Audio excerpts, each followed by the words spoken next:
Bien, muy buenas tardes. Estamos en otra sesión de Máquina Objeto O. En esta ocasión estamos en el Café Amor Amor en el centro de Monterrey. Hoy es 15 de febrero del 2025 y me acompaña Edson Vázquez. Edson, buenas tardes. Buenas tardes, profe. Qué gusto estar aquí en otra sesión más del podcast. Muy bien, pues bueno, vamos a comenzar. Pues hoy vamos a hacer eco, ¿verdad?, de esta celebración de San Valentín, Día del Amor y la Amistad. Entonces, bueno, pues tú sabes, ¿verdad?, que se ha venido desarrollando una tradición, pero que está muy mercantilizada o está muy presente, ¿verdad?, el elemento mercantil. Así es. Y bueno, no nos vamos a ocupar mucho de este origen de San Valentín, pues sabemos es ahí hay toda una historia, ¿no? Una historia romántica, ¿verdad? De sacrificio, es un mártir, ¿verdad? Del santoral católico. Entonces nos vamos a concentrar más bien en el tema del amor, pues sí, para hacer eco, ¿verdad?, de esta celebración que tiene mucho arrastre. Entonces, es moda, es una cuestión meramente, pues sí, comercial. Pues lo vamos a dejar un poco de lado para que sea un pretexto para comentar algo muy importante, que es el amor, ¿verdad? El amor y la amistad, ¿sí? Pues bueno, entonces el amor, según el diccionario de Cantus Sperber, un diccionario de filosofía, de ética y moral, editado en prensas universitarias de Francia, nos dice que en griego tenemos o distinguimos tres significados. Uno es el eros, que es el amor concebido como deseo ardiente de estar unido a una persona determinada, como aspiración a un estado de sí mismo que es posible si no en contacto con otra persona, bueno, es traerla a la presencia, ¿verdad? Entonces es amor concebido como deseo ardiente. El segundo significado es como filia, que designa una relación marcada por la reciprocidad mutua. En muchas ocasiones se traduce como amistad, pero implica algo más, pues es afecto mostrado a otro y sostener relaciones con él, o bien manifestar con esa otra persona una relación de excelencia moral. ¿Sí? Ese sería el significado de filia. Que bueno, pues a veces creo, ¿verdad?, que está traducido como amistad. ¿Sí? Así es. Y el tercer sentido, agape o agapé, es el amor consagrado a otro, más el otro al ser considerado en su cualidad fundamental de ser humano, ¿sí?, como ser humano. Y un prójimo, de alguna manera, es un sentimiento sin reciprocidad y de cierta manera también independiente de quien sea, ¿sí? Entonces es algo que yo me formo en mi mente, como quien dice, ¿no? Ahora, el amor es la más poderosa y característica emoción humana. Entendamos, ¿verdad?, que hay muchas emociones humanas, pero el autor de este artículo en este diccionario de ética y moral, Cantus Sperber, ¿verdad?, le da mucha importancia a eso, ¿sí? Esta emoción es una emoción principalísima y una emoción plenamente humana. El amor es visto también como una fuerza que puede deformar nuestras percepciones, ¿sí? Entonces, no sé, Edson, si tú viste una película con Jack Black, se llama El amor es ciego. ¿No? Entonces, en esa película es un hombre que pues es muy exigente con su gusto con las mujeres. Y resulta que una persona, ¿verdad?, le hace una especie de hechizo y comienza a ver de otra manera la realidad. Y entre ellos ve a una mujer muy hermosa, ¿sí? Y se enamora de ella y tiene un gran romance. Tienen un amorío espectacular, ¿verdad? Así, pues ahora sí que de película, ¿no? Y ella es hermosísima. Pero cuando termina el hechizo, él ve ya la realidad como es. Entonces ve que la chica no era como él la veía, sino es una muchacha que no corresponde con el ideal de belleza que tenemos. Es una muchacha, sí, muy guapa, pero obesa, ¿sí? pero él gracias al hechizo la estuvo viendo como una chica idealmente perfecta, físicamente perfecta, ¿no? Entonces ahí, bueno, lo que se quiere dar un mensaje muy claro es el amor es ciego, ¿sí? El amor es ciego y el amor deforma, básicamente, ¿verdad? Entonces eso lo hemos escuchado mucho y es un lugar común, Edson, yo creo, ¿no? Que el amor te hace ver las cosas de cierta manera, ¿no? ¿Qué opinas? Justamente, digo, retomando un poco ahorita que comentabas sobre o más bien los tres modos de amor de los que hablan los griegos, investigando un poco, y de aquí me valí del diccionario que tiene Bagnano de filosofía. Quería profundizar un poco más en lo que era esta cuestión, por ejemplo, de por qué la filosofía etimológicamente está compuesta de estos elementos, o sea, de filo, que es amor, sí, pero es un amor más enfocado a la amistad, y al fin y al cabo de el conocimiento, que sería el otro término, Sofía. Digo, es muy bien sabido ya que al fin y al cabo la filosofía es un amor al conocimiento, pero me parece también interesante pues destacar que al fin y al cabo Platón ya establecía que este amor, el de la amistad, el de la filia, pues era uno de los amores más elevados. No era quizá todavía el estadio más alto en cuanto al amor se refiere, no era todavía esa idea central en el esquema que tenía Platón, pero sí era de sus formas más elevadas. Entonces, quisiera destacar un poco que también el amor, en este caso, tiene además un elemento que es lo que Bagnano denomina que es la admiración. Dicha admiración, o asombro, que también lo traduce con ese término, menciona que al fin y al cabo en el caso de la filosofía, o bueno, en el caso de filósofos y filósofas, es al fin y al cabo un rasgo clave, es un aspecto necesario que deberían tener. Y aquí toma una cita de Platón que dice lo siguiente: esta emoción es al fin y al cabo algo que es inherente al filósofo, ya que al fin y al cabo, en virtud de esta admiración, los hombres empezaron por vez primera a filosofar. Y aquí ya también retomo un poco lo que menciona Aristóteles. Muy bien. Aún y ahora en ella se usa en virtud esta admiración desde el principio y se establecen todas las cosas, es decir, uno se encuentra maravillado o admirado por las cosas que está contemplando. De esta manera es que entonces uno puede llegar a dudar.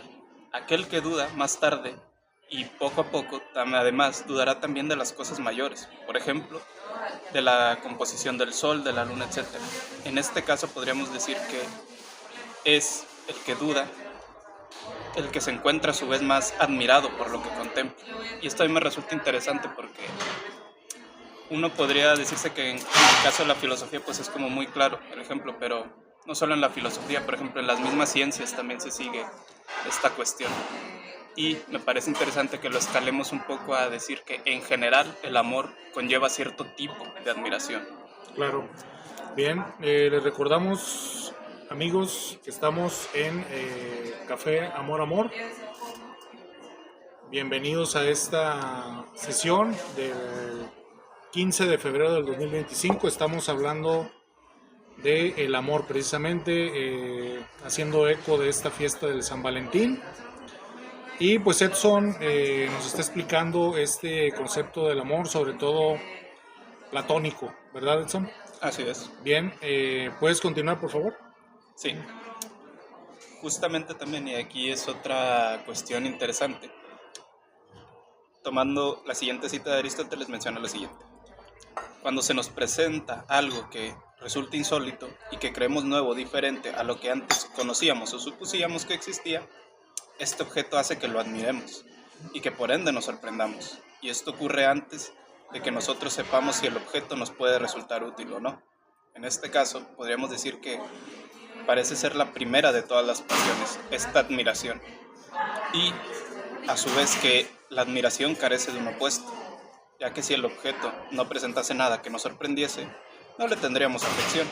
Y en este caso también me resulta interesante porque, por ejemplo, se suele hablar de que en el amor se tiene que tener como que cierta atracción que a lo mejor se refiere más a lo que los griegos denominaban el eros, una atracción, más sensual, más erótica, etcétera.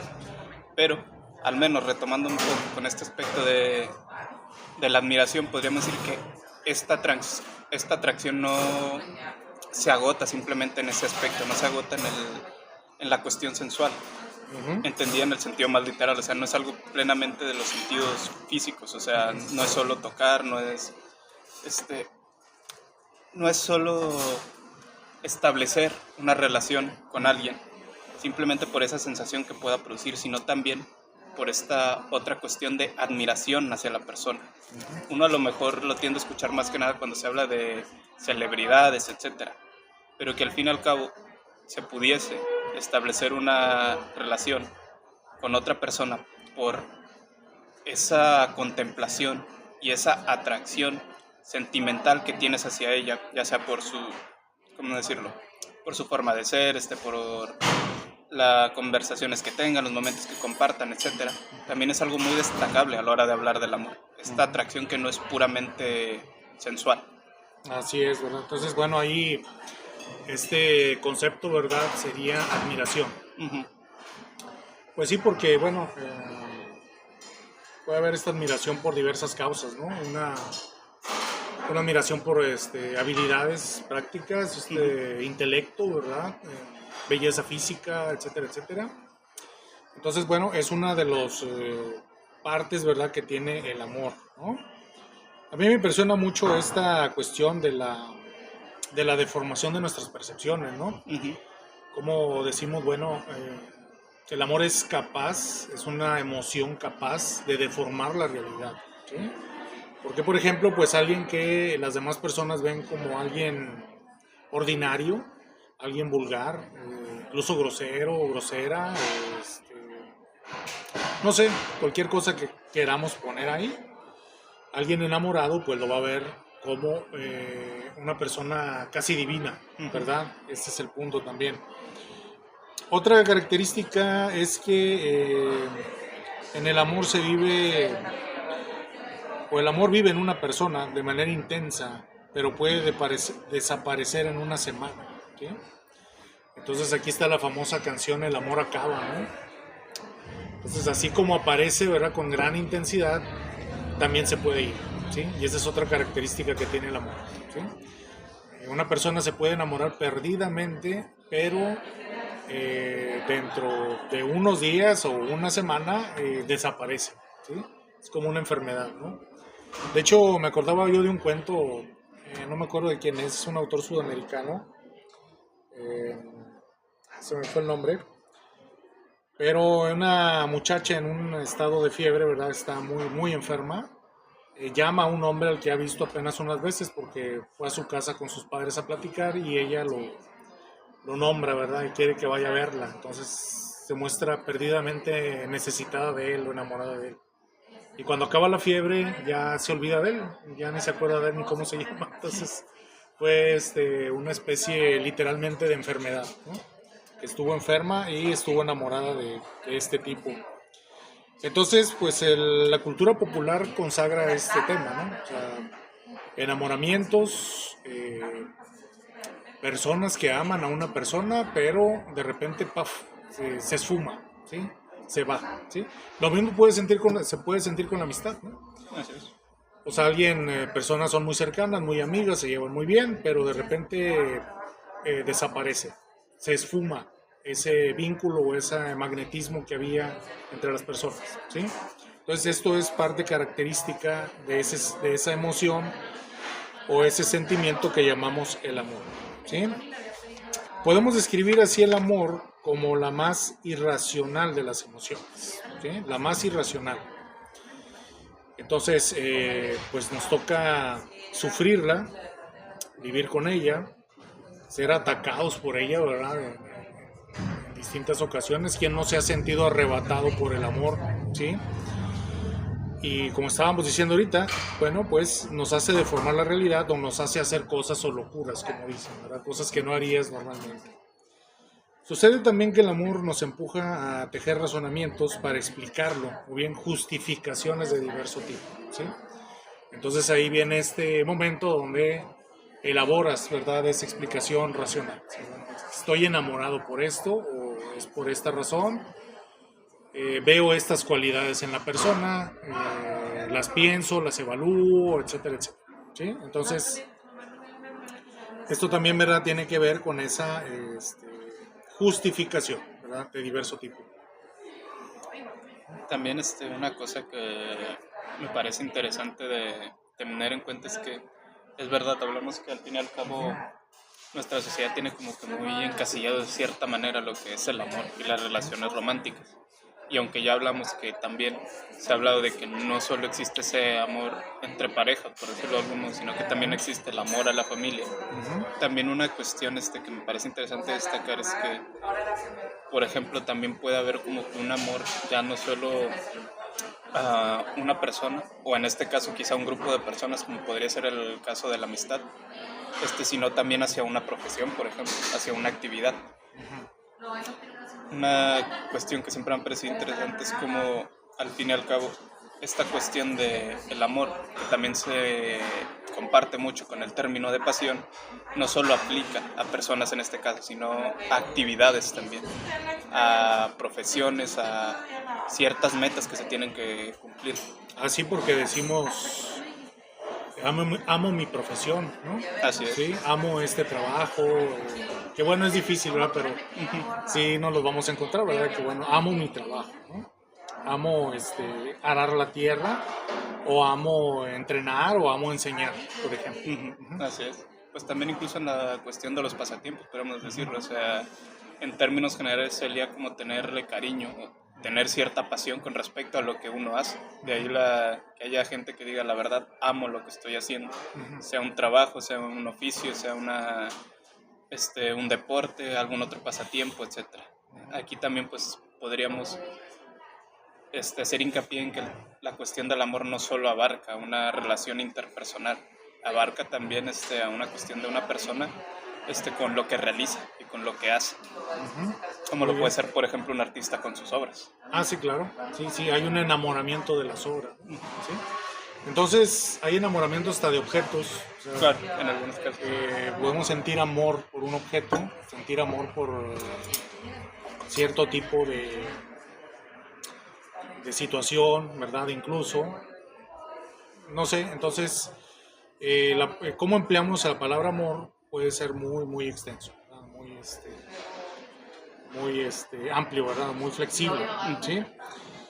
Entonces, este punto también es importante, también lo consagra la cultura popular, ¿verdad? Sí, así es. Sí, incluso, bueno, hay una tendencia irracional del amor, que puede ser la vanidad, ¿no? O sea, bueno, estar enamorado de sí mismo, ¿no? Sí, que decimos, bueno, esta persona está enamorada de sí mismo, se ve continuamente en el espejo, o se está viendo en el espejo continuamente, ¿sí? De hecho, justo en esto que acaba de comentar, allí mismo en el diccionario de Bagnano hay una pequeña sección que habla de lo que es el amor a uno mismo, y justo establece que hay como una especie de distinción a la hora de mencionar esta expresión, y es la siguiente. La primera, que es una cuestión, el amor propio, eso es una cosa, y es el que tiende más al sentido de la vanidad, o en todo caso, podría decirse que una especie de orgullo también, pero que también se relaciona con el egoísmo. En cambio, y que por ejemplo el término de amor a uno mismo, que puede ser encontrado en Aristóteles, se menciona como una virtud, es decir, más que nada en una cuestión en el que uno mismo, como ser humano, se centra más que nada en buscar la idea de lo bello y la idea del bien. Buscarlos ya no solo en un cuestión nada más intelectual, sino también de acción. O sea, lo que Aristóteles mencionaba que era justamente un hábito. Para Aristóteles la virtud es un hábito, es algo que tienes que estar en constante trabajo. Así que podríamos decir que en todo caso, aquí lo que se pretende es no tanto caer en cuestiones de buscar el placer o buscar el lucro, porque también un ejemplo negativo de esta visión de amor propio pues sería una especie de egoísmo o de envidia en el que pues buscas más que nada cuestiones materiales, cuestiones consumistas, cuestiones de dinero, etc. Y en todo caso lo que se tendría que tender más sería justamente a pues esto, buscar una autorrealización, seguir una idea de bien, de belleza y el ejercicio constante de la virtud. Exactamente. Sí, porque, por ejemplo, estas actitudes, sobre todo que vemos a nuestro alrededor, ¿no? De alguien que exagera en este amor propio, ¿verdad? Ya se convierte después, bueno, en una obsesión. La persona puede sufrir mucho por eso, ¿no? Pero bueno, es una elección de cada quien. Ahora, es extraño que persistamos en justificar a veces racionalmente las fallas encontradas en el amado, pasar por alto sus errores o incluso algo repugnante que se ha descubierto en él. Entonces, parte de lo que decíamos ahorita, bueno,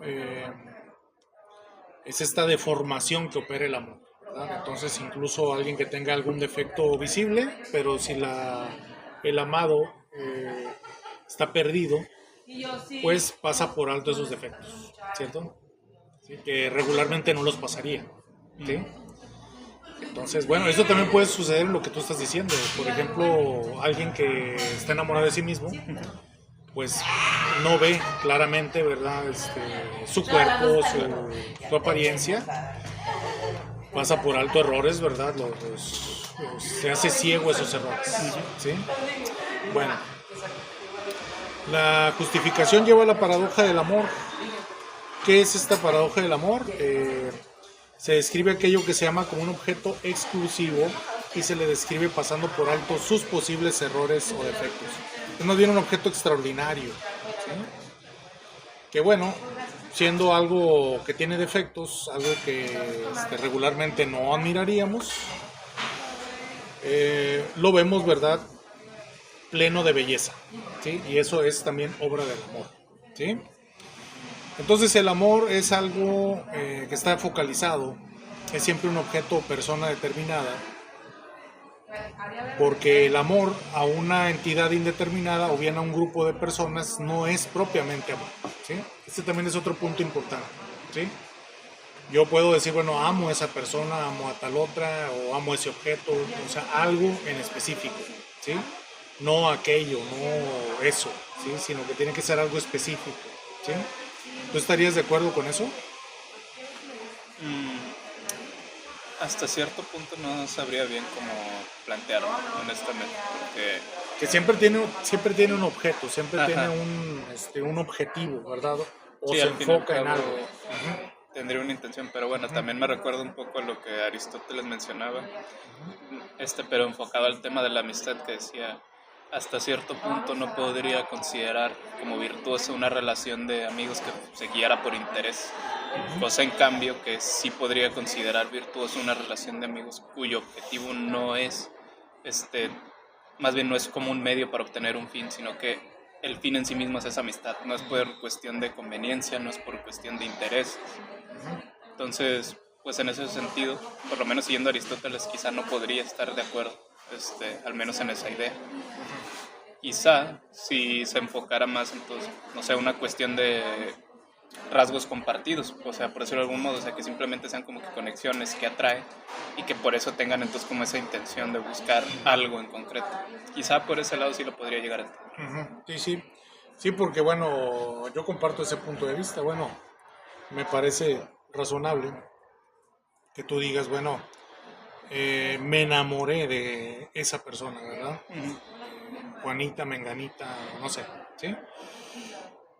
Y entonces está o estoy enfocado a una persona en particular o en concreto, ¿sí? Entonces, ahí, ¿verdad? Bueno, hay atracción a esa persona, sus cualidades o las cualidades que yo creo encontrar y que no veo en otras personas, ¿sí? Entonces, yo creo que sería difícil decir así, bueno, amo aquello, ¿verdad? O amo eso, ¿sí? Tendría que definir qué es, ¿no? Sí, más en concreto. Sí, porque por ejemplo puedo decir, bueno, amo eso, ¿lo qué? Pues eso, ese ambiente, por ejemplo, ese ambiente que se da en ese lugar, ¿sí?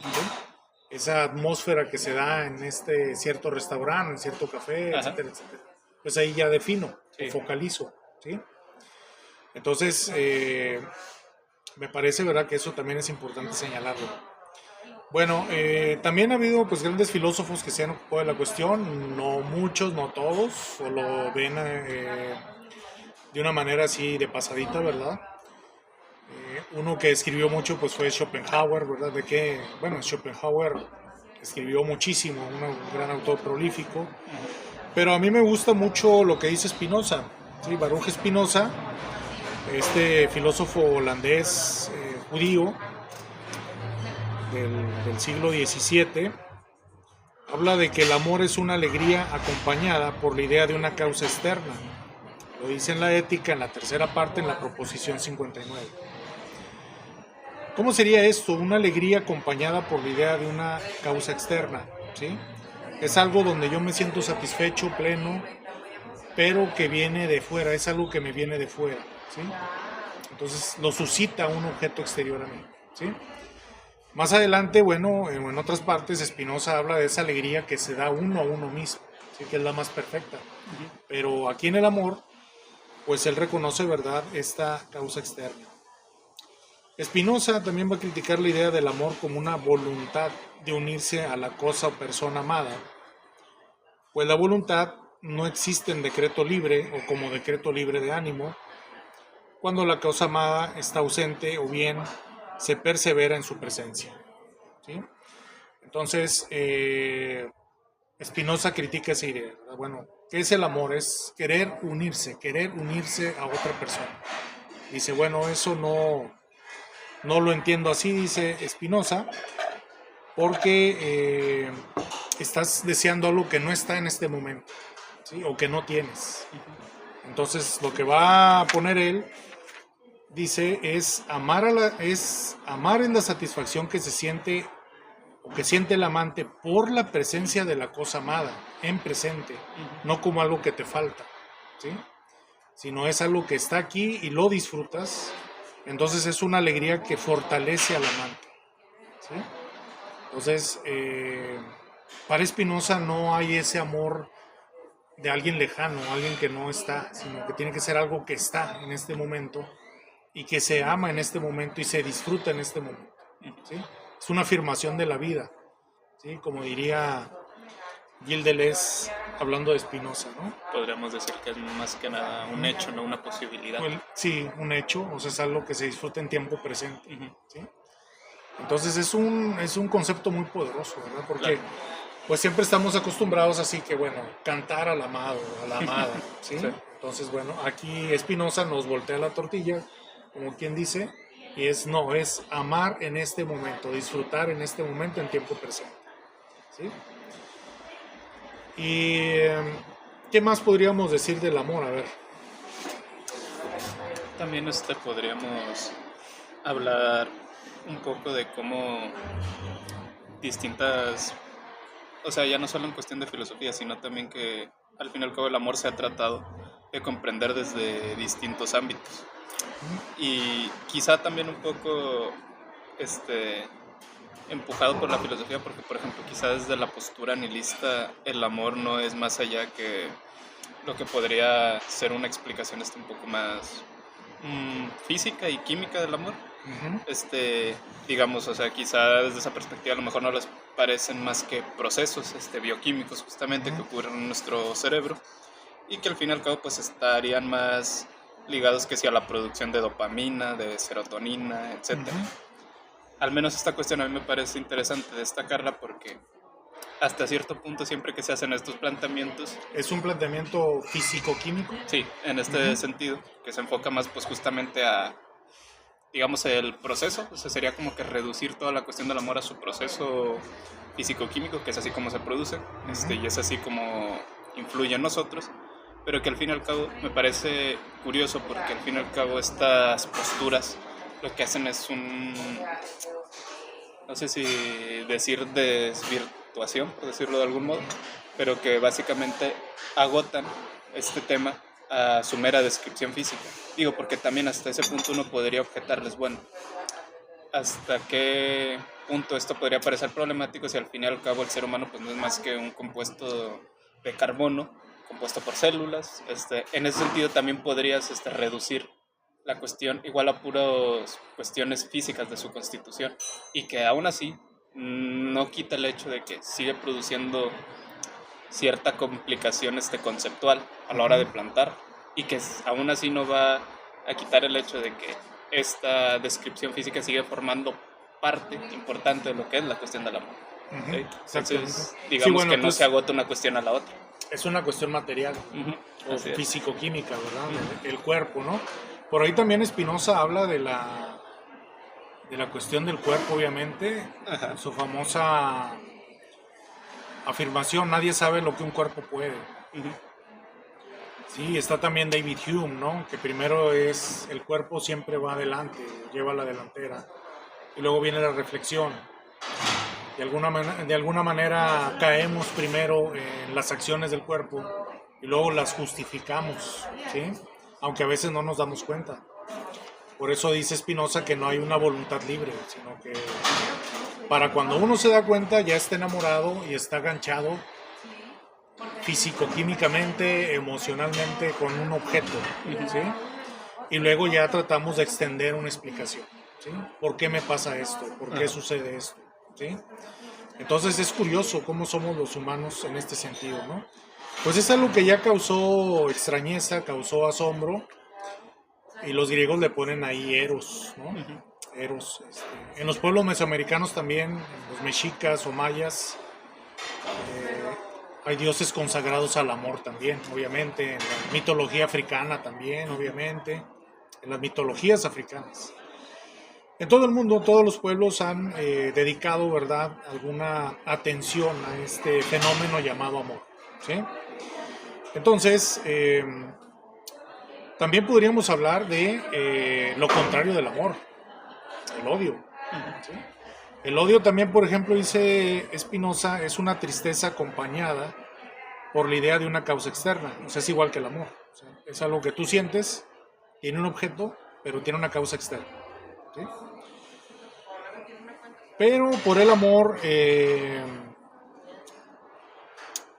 odio que es enteramente vencido por el amor se va a convertir en amor, ¿sí? Porque dice que Spinoza también, bueno, tú puedes sentir odio por una persona, pero si le opones la idea, o sea, en lugar de odiarlo, lo voy a amar, ¿sí? Entonces eso ya es plenamente amor, se va a convertir en amor, ¿sí? Entonces yo odio a esa persona, no la puedo ver, pero dice, bueno, le puedes oponer lo contrario, ¿sí? Bueno, la voy a amar a esa persona, entonces estamos hablando plenamente de amor, ¿sí? Y por eso el amor es más grande que si lo hubiese precedido el odio, ¿sí? La parte 2 de su ética, Spinoza habla de eso en la proposición 44, ¿sí? Entonces Spinoza contrapuntea, decirlo así, amor y odio, ¿sí? Pero siempre pone primero este lugar del amor, ¿sí? Ahorita que mencionó esta contraposición del amor y de odio, pues recordará que de hecho los presocráticos en Empédocles justamente mencionaba que al estar el mundo compuesto de los cuatro elementos, lo que los hacía unirse y separarse, al fin y al cabo eran justamente el amor y el odio. Era el amor el que los juntaba, la fuerza universal que los hacía adquirir cierta forma, y por su parte pues era el odio el que las separaba y que los hacía como que volver a sus estados más primigenios. Entonces podríamos decir que al fin y al cabo esta contraposición pues siempre ha estado presente en ese sentido. Sí, sí. Sí, y bueno, hablando también del amor, pues está su efecto en las personas, ¿no? Que es un efecto cuando viene el desamor, ¿no? Este desengaño, ¿verdad? O este dolor de no sentirse amado, de que no sea recíproco, y la persona no lo soporta, ¿no? Por ejemplo, en los poemas griegos de la antigüedad, Asclepiades tiene este verso, ¿verdad? O esta composición, dice, en una profunda noche y tormenta a mitad de las Pléyades tramonta, y yo entre los pórticos, empapado, camino herido por la nostalgia de aquella traidora, pues no con el amor Cipris me alcanzó, sino con un cruel dardo de fuego. Entonces, el personaje llora, ¿verdad? Llora, está sufriendo por este desengaño, ¿verdad? Por este amor no correspondido. Entonces, Hay así varios poemas muy interesantes. Por ejemplo, este de Macedonio el Cónsul dice: deja, Eros, mi corazón y mi hígado. Si quieres disparar, apunta hacia alguna otra de mis partes. ¿Sí? Entonces, bueno, esta figura, bueno, Eros, en la tradición latina va a ser Cupido, ¿sí? Que flecha o nos flecha, ¿sí? Entonces, hay este rechazo. Y uno último, también de Macedonio el Cónsul: llevo el amor como una herida, y de mi herida corre ícor cual lágrimas, y la herida nunca puede secarse. Estoy ante el dolor indefenso, y ni Macaón puede curarme a mí, abatido con mitigantes remedios. Muchacha, Telefo soy, y tú conviértete en un leal Aquiles. Con tu belleza frena mi anhelo, así como lo incitaste. Entonces, aquí están consagradas en estas palabras, yo creo que dicen mucho el poeta, ¿sí? Son textos de una antología, de la antología griega, que en su tiempo publicó la editorial Trillas, y es una selección y versión española de Luis Alfonso Maruri, ¿sí? Pues bien, Edson, vamos cerrando. ¿Quieres despedirte con una última reflexión? Sí, ahorita justamente que hablaba de esa cuestión, me recordó un poco a un verso de una canción de Pedro Infante. Se llama 100 años la canción, no sé si la habrás escuchado. No. Bueno, el verso final dice: y si vivo 100 años pienso en ti. Y más o menos sí, cómo no. me recuerda esa cuestión, porque claro, si ahí Pedro Infante pues está hablándole a una dama, pero pues en este caso podríamos decir que lo mismo aplica a la cuestión del amor. Ajá. En este caso pasarán los años y aún así los seres humanos van a seguir enfocándose en esta cuestión, independientemente de cómo varíen sus prácticas. Claro, por supuesto. Bien, amigos, pues entonces llegamos al fin de esta sesión de Máquina Objeto O. Es un placer que nos escuchen, que nos sigan. Agradecemos a nuestro productor Fernando Amaro Guerra. Le agradezco a Edson Vázquez. Gracias, profe, qué gusto estar aquí en otra sesión del podcast. Bien, hasta pronto, amigos.